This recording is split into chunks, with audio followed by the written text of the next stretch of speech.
Assalamualaikum warahmatullahi wabarakatuh. Nama saya Muji Juherwin. Saya adalah penanggung jawab riset di Pesantren Alam Sayang Ibu. Di PAMSI itu kan programnya ada riset ya. Jadi program riset itu awalnya masuk ke kurikulum PAMSI secara resmi itu tahun 2019.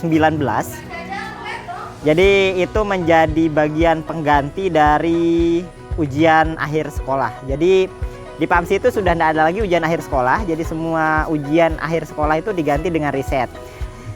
Jadi tujuannya sebenarnya program riset ini adalah bagaimana melatih anak-anak untuk berpikir. Berpikirnya itu secara ilmiah, berpikir secara sistematis, berpikir untuk membuktikan sesuatu. Jadi mereka nanti akan mulai dengan berpikir, menentukan ide mereka, mencari ide terbaik yang akan mereka teliti selama 1 semester itu atau bahkan 1 tahun. Kemudian setelah itu mereka menemukan ide, mereka akan membaca jurnal. Nah, di sini bedanya antara PAMSI dan sekolah lain. Jadi kalau di sekolah ini membaca jurnal itu sudah menjadi kewajiban anak-anak. Jadi anak-anak sudah mulai membaca sejak mereka kelas 7. Memilih jurnal, membaca jurnal, memahami jurnal, kemudian mereview jurnal. Itu jurnal-jurnalnya jurnal-jurnal ilmiah yang terpercaya. Jadi itu yang menjadi basis mereka untuk melakukan riset. Sesuai dengan ini ya, sesuai dengan slogannya MSI, kita pertama thinking, discovering, and creating. Jadi basisnya seperti itu. Pertama kita melatih anak-anak untuk berpikir dari menentukan ide ini, kemudian dia berusaha mendiscover something, menemukan sesuatu, kemudian dia creating, dia menciptakan sesuatu.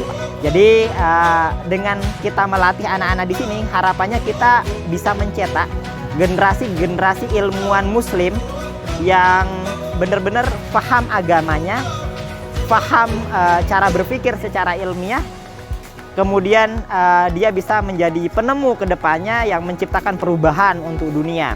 Jadi kita berusaha untuk melakukan ya, pertama olah pikir, olah zikir, kemudian kita arahkan anak-anak untuk melakukan riset yang mutakhir. Jadi ke depan anak-anak bisa menjadi sosok ilmuwan muslim yang berguna untuk peradaban.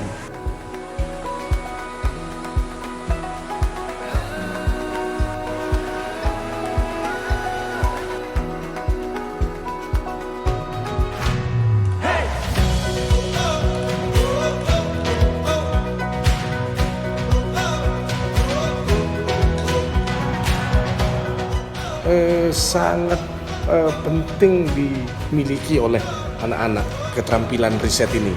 Terutama tadi saya lihat anak-anak menyajikan apa yang mereka sudah coba tulis ya, itu sangat menarik. Mereka pandai memilih tema-tema yang menarik untuk dikaji. Ini adalah suatu hal yang saya kira bukan dilanjutkan, tapi keunggulan dari lembaga ini. Keunggulan dari lembaga ini adalah mengenalkan riset sejak dini kepada anak-anak. Ini kelebihan, ya. Pada level mereka di sanawiyah saat ini yang saya lihat tadi sudah bagus. Anak-anak ini lebih peka terhadap kehidupannya. Dunia mereka sebenarnya Pak lebih, kalau saya bilang lebih kompleks, ya lebih kompleks karena hidup di zaman ini. Makanya pemilihan tema-tema mereka bagus. Misalnya tadi soal tema tentang pelecehan seksual verbal non-verbal. Tadi ada yang mengangkat itu. Kemudian ada soal bagaimana penggunaan gadget yang baik. Itu ada di mereka. Jadi saya bilang mereka ini lebih peka terhadap kehidupannya. Dan itu yang harus kita ajarkan ke mereka supaya mereka peka terhadap zamannya.